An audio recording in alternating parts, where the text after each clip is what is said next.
허브증권 방송입니다. 금일 같이 한번 살펴볼 종목이 아니라요. 하나의 이제 테마와 재료를 조금 같이 한번 좀 알아보도록 할 건데요. 오늘은 이제 첨생법, 제 청생법이라고 하는데 첨생법입니다. 네, 첨생법 관련주들 좀 같이 한번 체크를 해보고자 이번 영상을 좀 찍게 됐습니다. 자, 일단 우리 같이 뉴스 먼저 한번 체크를 해보도록 할까요? 네. 이 재료의 관점으로 봤을 때 천생법 DM 뭐 D8일 20일 날 나온 뉴스입니다. 글로벌 100조 시장 공략할 K바이오는 이렇게 조금 쭉 나와 있는데요. 날짜 기준으로 따졌을 때 이번 주 금요일 날 실행이거든요. 이번 주 금요일 날입니다. 뉴스 내용은 사실 우리가 제가 여기서 딱 중요한 포인트만 딱딱딱딱 잡아드릴게요. 그 어설프게 뭐 첨생법이 어떻게 해서 돼지각막 이걸 해가지고 뭐 회전근 개파열이 세포 치료제 임상 3상을 하고 다 쓸모 없거든요. 네, 다 쓸모 없어요. 왜 그러냐? 이 재료와 모멘텀과 일정을 봤을 때 우리가 정말 이 기업을 세부적으로 분석을 해가지고 애널리스트 리포트를 낼 게 아니면 우린 주식으로 돈을 벌려고 하는 부분이잖아요. 일정과 재료의 모멘텀은 어느 정도 남아있는지, 이 정도 재료의 파급력은 어느 정도 있는지를 좀 보도록 하겠습니다. 자, 첫 번째, 제가 왜 첨생법을 좀 선정을 해드렸냐? 공매도가 6개월 조금 더 연장이 될 수 있을 거라는 부분이 좀 확정적으로 논해지고 있습니다. 그럼 공매도 금지가 나와주게 되면요. 아이고 이제 낙서를 많이 해놨네요. 네, 공매도 금지가 나와주게 되면 제일 많이 수혜를 받는 곳이 어디죠? 네? 바이오예요, 바이오. 네? 누가 뭐래도 바이오라는 겁니다. 그럼 우리가 뭘 봐야 될까요? 바이오 봐야 되죠. 그럼 이 바이오가 코로나19 바이오만 있을까요? 아니에요. 28일 날 첨생법, 첨생법 관련주들 또한 지금 있다라는 거죠. 네. 그렇게 되면 첨생법에서는 기본적으로 큰 틀 안에서 움직여줄 수 있을 만한 종목이 몇 가지가 있냐면요. 첫 번째는 줄기세포 하나 있고요. 그 다음에 면역세포, 체세포, 이종장기 이 정도 한 네 가지 정도로 볼 수 있거든요. 네 가지 정도로. 근데 여기에서 저는 개인적으로 봤을 때 종목을 좀 하나하나 체크를 해보도록 할게요. 뭐 종목 추천이 전혀 아니고요. 첫 번째로 봤을 때 이 줄기세포 쪽에서 상당히 강한 흐름을 보여주는 종목군들이 지금 뭐 안트로젠, 차바이오텍, SCM 생명과학, 네이처셀 뭐 이 정도 있습니다. 근데 네이처셀 차트는 상당히 아름답긴 한데요. 이 기본적으로 이제 라정찬 선생님 관련주는 저는 트레이딩을 조금 조심하려고 합니다. 그리고 이제 네이처셀은 이 외인 주도주로 움직여주는 종목이기 때문에 외국인들 좀 양아치 기질이 좀 있어가지고 관심 종목만 두도록 하는 게 타당하고요.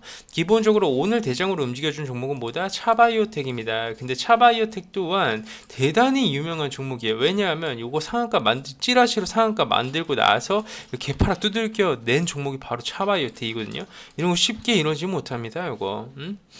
소위 차트상으로만 표현을 해줬을 때 요번이 어떻게 되면 이렇게 삼지창 세 번 시도가 나와주는 구간이고 그 다음 시도가 찐돌파라고 보는 게 대부분 이런 관점에서 볼 수 있거든요.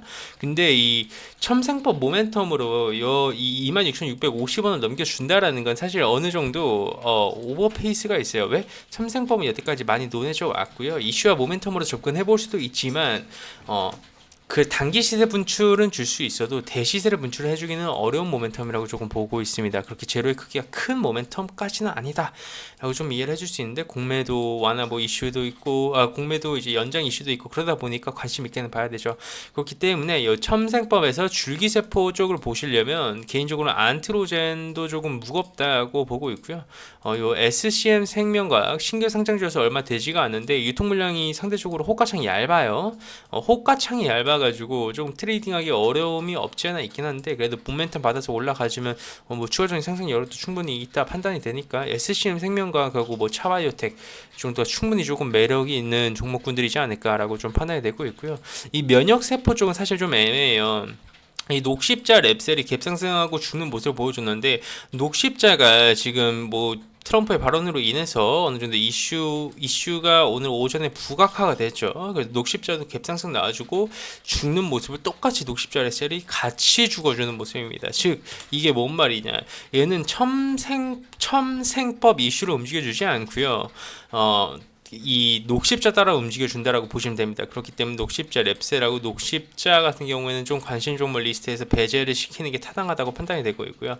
그나마 이 면역 세포 쪽에서 우리가 좀 봐야 된다라고 하면 저는 개인적으로 이제 셀리드가 충분히 매력 있지 않나. 이 셀리드와 유틸렉스라고 하는데 유틸렉스는 뭐 제가 아시는 분이 뭐 이쪽 업계 종사를 하는데 이쪽 유틸렉스에서 일하는 직원들이 상당히 부지런하다라는 그런 정보가 소스가 조금 있습니다. 상당히 부지런하대요. 일을 잘한대요. 네.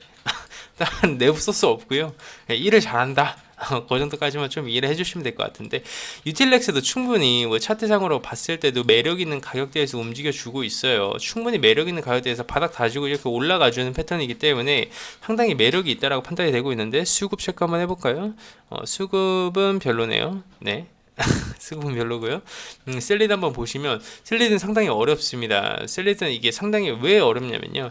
이게 수급주들이 전형적으로 보여주는 패턴이거든요. 이런 장대 양봉을 만들고 장대 음봉으로 밀어버리는 건 상당히 양아치성 기질이 크다라는 거예요. 네. 그렇기 때문에 사실 이 면역 세포 쪽에서는 트레이딩을 할 수 있을 만한 종목군들이 제한적입니다, 여러분. 제한적이다라고까지 좀 이해를 보시면 될 것 같은데 굳이 매매를 하자면 뭐 셀리드 정도가 탑픽으로 올라가질 수 있다. 주기 세포는 뭐 차바이오텍, SCM 생명과 면역 세포 쪽에서는 뭐 셀리드, 유틸렉스 이 정도가 매력 있지 않나 라는 말씀 한번 좀 체크를 해드리고요. 자, 이 체세포 쪽 잘 봐야 되거든요. 이 체세포 쪽을 잘 봐야 되는 게 탄력이 정말 좋아요. 특히 요 LNC 바이오가 탄력이 정말 좋은데요. 자, 이 기업에 대해서 뭐 상세적으로 브리핑을 해드리면 영상 자체가 뭐 30분, 40분을 넘어가 주기 때문에 좀 제외를 하도록 하고요. 어떤 분들은 이럽니다. 좀 난 안정적으로 바닥에 있는 종목군들을 매매를 하고 싶다. 그러신 분들은 바이오 솔루션 같은 종목이 좋은데 여기서 제가 하나 팁을 드리면요. LNC 바이오가 안 가면 바이오 솔루션이 안 가요. 동일 테마로 엮였을 때 왜 LNC 바이오가 대장이거든. 요게 신고가 매매의 전형적인 하나의 뭐라고 할까요? 그런 겁니다. 인간은 이 도전에 대한 욕구 자체가 상당히 제한적이기 때문에 이렇게 안정성이 있는 바이오 솔루션 같은 종목을 조금 많이 봐요. 근데 기본적으로 LNC 바이오가 안 가지면 바이오 솔루션이 안 간다라는 거죠. 대장주 관련돼서 매매를 하려면 결국 LNC 바이오가 가야지 바이오 솔루션이 간다라는 겁니다. 그렇기 때문에 이 정도 LNC 바이오만 한 종목 딱 체세포는 LNC 바이오 같은 종목만 관심 있게 보시면 된다 좀 판단이 되고 있고요. 그 다음에 좀 마지막으로 이종장기 쪽 볼 건데 이종장기가 핫해요. 특히 제넨바이오는 오늘 상한가를 가버렸어요. 어느 정도 시세 분출이 다 나와줬다라고 판단이 되고 있습니다. 근래 들어서 악재도 조금 나와줬었는데 뭐 그거는 전혀 안 된다고 보고 있죠. 오늘 상한가 가준 이유가 사실 이 첨생법이랑은 좀 다릅니다. 뭘로 가냐면 태풍 바비 피해 우려에 폐기물 처리 테마 상승 속에 상한가를 갔다라고 했는데 실제로 이 제넨 바이오가 엮여져 있는 이슈가 이 폐기물 쪽하고도 이슈가 엮여 있고요. 이 첨생법이랑도 같이 이슈가 같이 엮여 있습니다. 그래서 모멘텀이 두 개가 같이 존재하는 상황이다.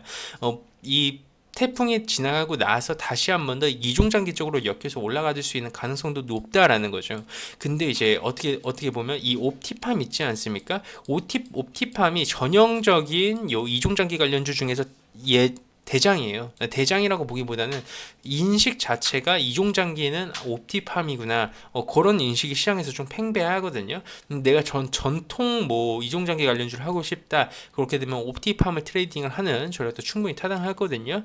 이 종목은 되게 21선을 기준으로 타고 올라가주는 그런 성향이 상당히 크더라고요. 음봉 매수, 양봉 매도 전략이 좀 타당하지 않을까라는 말씀 좀 드리도록 하겠습니다. 그래서 제가 영상 되게 짧게 10분 안에 이런 첨생법 관련주들 간단하게 네 파트로 좀 나눠가지고 브리핑을 좀 해드렸는데요. 도움이 되셨다면 구독과 좋아요 한번 눌러주시고요. 원래 관심 종목 브리핑을 제가 잘 안 해드리는데요. 가끔씩 뭐 틈 날 때마다 한 번씩 좀 올려드리도록 하겠습니다. 감사합니다.